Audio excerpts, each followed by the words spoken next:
ಪ್ರೀತಿಯ ವಿದ್ಯಾರ್ಥಿಗಳೇ, ಎಲ್ರಿಗೂ ನಮಸ್ಕಾರ. Welcome to GC Educity channel. ಈ ಒಂದು ವಿಡಿಯೋದಲ್ಲಿ ನಾನು UUCMSನಲ್ಲಿ ಆಧಾರ್ ರಿವ್ಯಾಲಿಡೇಷನ್ ಮಾಡೋದು ಹೇಗೆ ಅನ್ನೋದನ್ನು ಹೇಳ್ಕೊಡ್ತೀನಿ.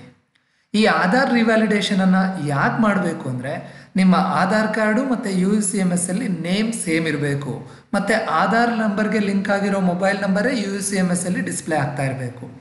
ಈ ಎರಡೂ ಮಿಸ್ ಮ್ಯಾಚ್ ಇದ್ದರೆ ನೀವು ಆಧಾರ್ ರಿವ್ಯಾಲಿಡೇಷನನ್ನು ಕಂಪಲ್ಸರಿ ಮಾಡಲೇಬೇಕು.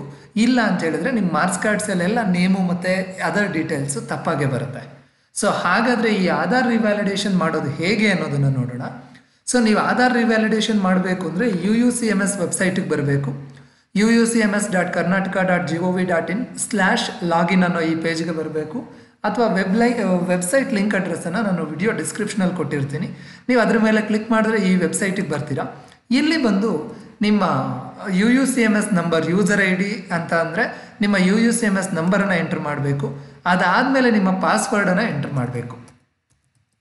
ಸೊ ಪಾಸ್ವರ್ಡು ಮತ್ತು UUCMS ನಂಬರನ್ನು ಎಂಟರ್ ಮಾಡಿ, ಇದಾದಮೇಲೆ ಕ್ಯಾಪ್ಚಾ ಎಂಟರ್ ಮಾಡಬೇಕು. ಇಲ್ಲಿ ಕ್ಯಾಪ್ಚಾ ಇರುತ್ತೆ, ಕ್ಯಾಪ್ಚಾ ಎಂಟರ್ ಮಾಡಿ ಲಾಗಿನ್ ಅಂತ ಕೊಡಬೇಕು. ಲಾಗಿನ್ ಅಂತ ಕೊಟ್ಟರೆ ಈ ರೀತಿ ಲಾಗಿನ್ ಆಗುತ್ತೆ, ಲಾಗಿನ್ ಪೇಜ್ ಓಪನ್ ಆಗುತ್ತೆ. ಇಲ್ಲಿ ರೈಟ್ ಸೈಡ್ ಒಂದು ಪ್ರೊಫೈಲ್ ಮಾರ್ಕ್ ಕಾಣ್ತಾ ಇರುತ್ತೆ. ಈ ಪ್ರೊಫೈಲ್ ಮಾರ್ಕ್ ಮೇಲೆ ಕ್ಲಿಕ್ ಮಾಡಿ ಮ್ಯಾನೇಜ್ ಪ್ರೊಫೈಲ್ ಅನ್ನೋ ಒಂದು ಆಪ್ಷನ್ ಮೇಲೆ ಕ್ಲಿಕ್ ಮಾಡಬೇಕು.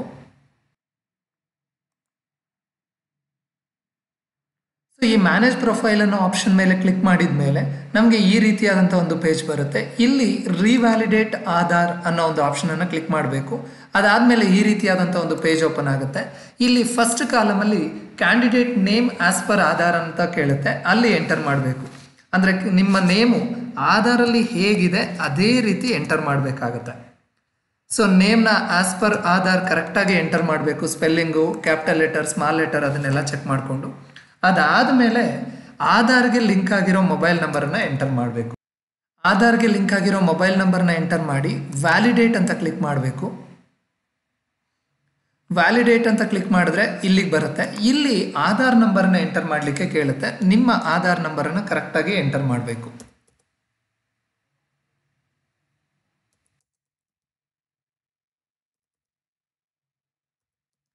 ಆಧಾರ್ ನಂಬರ್ನ ಎಂಟರ್ ಮಾಡಿ ಆದಮೇಲೆ ಇಲ್ಲೊಂದು ಚೆಕ್ ಬಾಕ್ಸ್ ಇರುತ್ತೆ, ನನ್ನ ಆಧಾರ್ ಮಾಹಿತಿಯನ್ನು ಹಾಗೂ ಇತರ ಮಾಹಿತಿಯನ್ನು ಅಂತ ಹೇಳಿ. ಅದನ್ನು ಕ್ಲಿಕ್ ಮಾಡಿ ಇಲ್ಲಿ ಕೆಳಗಡೆ ಬಂದರೆ ಈ ರೀತಿ ಡಿಫ್ರೆಂಟ್ ಆಪ್ಷನ್ಸ್ ಇರುತ್ತೆ. ಇದರಲ್ಲಿ OTP ಕ್ಲಿಕ್ ಮಾಡಬೇಕು. ಸೊ OTP ಕ್ಲಿಕ್ ಮಾಡಿದ ಮೇಲೆ OTP ಪಡೆಯಿರಿ ಅನ್ನೋ ಆಪ್ಷನ್ ಮೇಲೆ ಕ್ಲಿಕ್ ಮಾಡಬೇಕು.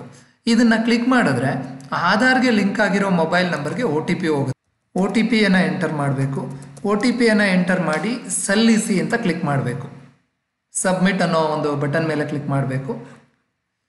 ಸಬ್ಮಿಟ್ ಅನ್ನೋ ಬಟನನ್ನು ಕ್ಲಿಕ್ ಮಾಡಿದ ಮೇಲೆ Aadhaar revalidation request has been sent to the college admin for approval ಅಂತ ಬರುತ್ತೆ. ಇಲ್ಲಿಗೆ ನಿಮ್ಮ ಕೆಲಸ ಮುಗಿಯುತ್ತೆ. ಅಂದರೆ ನಿಮ್ಮ ಆಧಾರ್ ರಿವ್ಯಾಲಿಡೇಷನ್ ರಿಕ್ವೆಸ್ಟು ಕಾಲೇಜ್ ಅಡ್ಮಿನ್ಗೆ ಹೋಗುತ್ತೆ. ಕಾಲೇಜ್ ಅಡ್ಮಿನ್ ಅವರು ಅಪ್ರೂವ್ ಮಾಡಿದ ಮೇಲೆ ನಿಮಗೆ ಆಧಾರ್ ಪ್ರಕಾರ ಏನೇನಿದೆ ಡೀಟೇಲ್ಸು ಅದು ನಿಮ್ಮ ಪ್ರೊಫೈಲಲ್ಲಿ ಅಪ್ಡೇಟ್ ಆಗುತ್ತೆ. ನೀವು ಇದನ್ನು ಸಬ್ಮಿಟ್ ಮಾಡಿದ ಮೇಲೆ ನಿಮ್ಮ ಕಾಲೇಜ್ UUCMS ಕೋಆರ್ಡಿನೇಟರ್ನ ಕಾಂಟ್ಯಾಕ್ಟ್ ಮಾಡಿದ್ರೆ ಅವ್ರು ಅಪ್ರೂವ್ ಮಾಡಿಕೊಡ್ತಾರೆ. ಮತ್ತು ಇದಾದಮೇಲೆ ವಿದ್ಯಾರ್ಥಿಗಳು ಮಾಡ್ತಕ್ಕಂಥ ಒಂದು ಕಾಮನ್ ಮಿಸ್ಟೇಕ್ ಏನು ಅಂತ ಹೇಳಿದ್ರೆ, ಆಧಾರ್ ರಿವ್ಯಾಲಿಡೇಷನ್ ಮಾಡುವಾಗ ಯಾರ್ದೋ ಲಾಗಿನ್ ID-ನಲ್ಲಿ ಲಾಗಿನ್ ಆಗಿಬಿಟ್ಟು ಇನ್ಯಾರ್ದೋ ಆಧಾರ್ ನಂಬರ್ನ ಎಂಟ್ರ್ ಮಾಡಿಬಿಟ್ಟು ಆಧಾರ್ ರಿವ್ಯಾಲಿಡೇಷನ್ ಮಾಡಿಬಿಡ್ತಾರೆ. ಸೊ ಹಾಗೆ ಮಾಡೋದ್ರಿಂದ ಇವಾಗ ಫಾರ್ ಎಕ್ಸಾಂಪಲ್ ಮಿಸ್ಟರ್ X ಅನ್ನೋ ಸ್ಟೂಡೆಂಟ್ಸಿಗೆ ಲಾಗಿನ್ ಆಗಿ ನೋಡಿದ್ರೆ ಬೇರೆ ಏನೋ ಹೆಸರು ತೋರಿಸ್ತಾ ಇರುತ್ತೆ, ಬೇರೆ ಯಾರ್ದೋ ಆಧಾರ್ ನಂಬರ್ ತೋರಿಸ್ತಾ ಇರುತ್ತೆ, ಬೇರೆ ಯಾರ್ದೋ ಮೊಬೈಲ್ ನಂಬರ್ ತೋರಿಸ್ತಾ ಇರುತ್ತೆ. ಈ ಮಿಸ್ಟೇಕ್ಸ್ ಆಗಬಾರ್ದು ಅಂದರೆ ಕರೆಕ್ಟಾಗಿ ನಿಮ್ಮದೇ ಲಾಗಿನಲ್ಲಿ ಲಾಗಿನ್ ಆಗಿ ನಿಮ್ಮ ಆಧಾರ್ ನಂಬರು ಮತ್ತು ಎಲ್ಲ ಡೀಟೇಲ್ಸನ್ನು ಕರೆಕ್ಟಾಗಿ ಎಂಟ್ರ್ ಮಾಡಿ ನೀವು ಸಬ್ಮಿಟ್ ಮಾಡಿದ್ರೆ ಕಾಲೇಜಿಂದ ಅಪ್ರೂವ್ ಮಾಡ್ತಾರೆ.